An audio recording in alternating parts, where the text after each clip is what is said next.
నమస్తే, welcome to story board.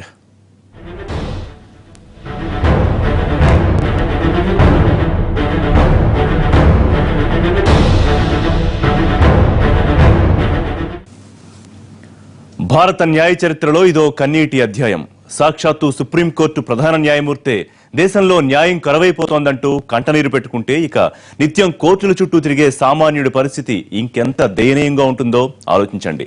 ఆలస్యమైన న్యాయం అన్యాయంతో సమానమైనప్పుడు మన దేశంలో అసలైన న్యాయం దొరికేదెప్పుడు? అన్యాయం జరిగినప్పుడు ప్రతి ఒక్కరూ ఆక్రోశించేది న్యాయం గురించే. మరి ఆ న్యాయం ఎప్పటికీ అందని ద్రాక్షగానే మిగిలిపోతే ఈ దేశంలో సామాన్యుడికి న్యాయం జరుగుతుందా? ప్రజాస్వామ్య వ్యవస్థలో న్యాయానికి అన్యాయం జరిగినప్పుడు ఎవరు న్యాయం చెప్తారు? న్యాయ వ్యవస్థ మీద నానాటికి పెరుగుతున్న భారం సాక్షాత్తు సర్వోన్నత న్యాయస్థాన చీఫ్ జస్టిస్ నే కంటనీరు పెట్టిస్తే నిజమైన న్యాయం ఎలా దొరుకుతుంది? It is not only in the name of the litigant, the poor litigant, people who are languishing in jails, but also in the name of development of this country, its progress,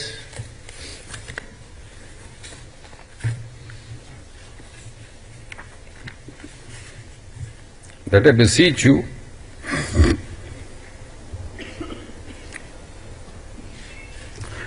to rise to the occasion and realize that it is not enough to criticize.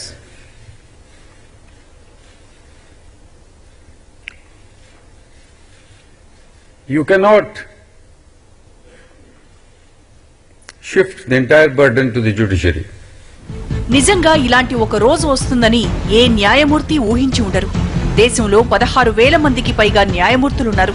వారిలో అత్యున్నత స్థానంలో ఉన్న వ్యక్తి ఇలా ప్రధాని సమక్షంలో media అంతా చూస్తుండగా దేశ రాజధానిలో న్యాయ వ్యవస్థ తీరుతెన్నుల మీద జరిగిన సమావేశంలో దేశంలో న్యాయ వ్యవస్థ తీరుతెన్నుల గురించి ప్రస్తావిస్తూ నిత్యం తాము మోస్తున్న కేసుల భారం గురించి కన్నీరు పెట్టుకోవడం ఇప్పుడు దేశవ్యాప్తంగా సంచలనమవుతోంది.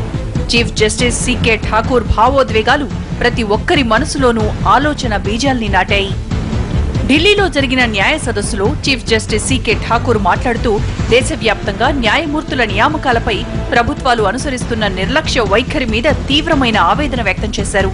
మోడీ లాంటి పాలకులున్న ఈ దేశంలో ఈ వ్యవస్థ ఇప్పటికైనా మారాలని కోరారు. కేంద్రం మేక్ ఇన్ ఇండియా వంటి అభివృద్ధి కార్యక్రమాలతో పాటు న్యాయ వ్యవస్థలో చేపట్టాల్సిన సంస్కరణలపైన దృష్టి పెట్టాలన్నారు.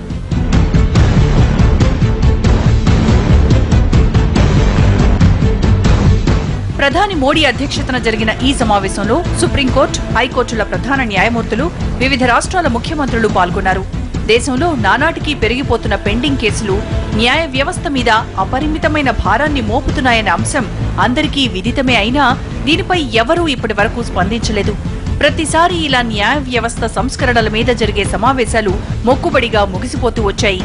కానీ ఈ ఏడాది మాత్రం సీజే ఠాకూర్ వాస్తవాన్ని ప్రపంచం కళ్ల ముందుంచారు. దేశవ్యాప్తంగా ఉన్న కోర్టుల్లో కోట్ల సంఖ్యలో కేసులు పెండింగ్ పడిపోతుండడం చాలా ప్రమాదకరమైన అంశంగా ప్రస్తావించారు. కోర్టుల్లో మౌలిక వసతుల అభివృద్ధితో పాటు న్యాయమూర్తుల నియామకాలు, ఇతర సిబ్బంది నియామకాలు పెండింగ్లో పెట్టడం సబబు కాదంటూ కేంద్రానికి విన్నవించారు.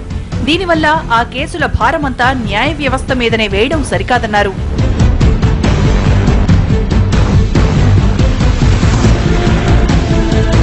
ప్రస్తుతం దేశవ్యాప్తంగా ఉన్న అన్ని న్యాయస్థానాల్లో 3 కోట్లకు పైగా కేసులు పెండింగ్ లో ఉన్నాయి. ఈ ఒక్క లెక్క చాలు మన దేశంలో న్యాయం ఎంత వేగంగా దొరుకుతుందో చెప్పడానికి. నిజానికి ఈ సమస్య ఇప్పుడిప్పుడే పుట్టుకొచ్చింది కాదు.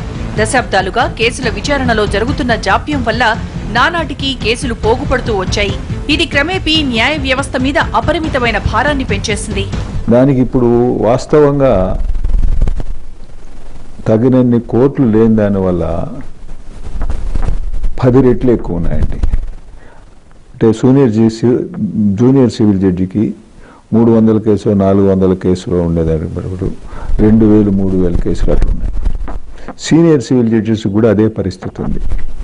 300 కేసులు 400 కేసులు పెండింగ్లో ఉండాలనుకుంటే 2500 3000 కేసులు పెండింగ్లో ఉండేటివి ఉన్నాయి. డిస్ట్రిక్ట్ జడ్జెస్ ఈ రెండు ఇన్స్టిట్యూషన్స్ కంపేర్ చేస్తే డిస్ట్రిక్ట్ జడ్జెస్ కొంచెం పనిభారం తక్కువనే చెప్పాలి, అయినా వాళ్ళకు కూడా పనిభారం ఎక్కువే ఉంది. సీజే ఠాకూర్ వ్యాఖ్యలపై వేదిక మీద ఉన్న ప్రధాని మోడీ వెంటనే స్పందించారు.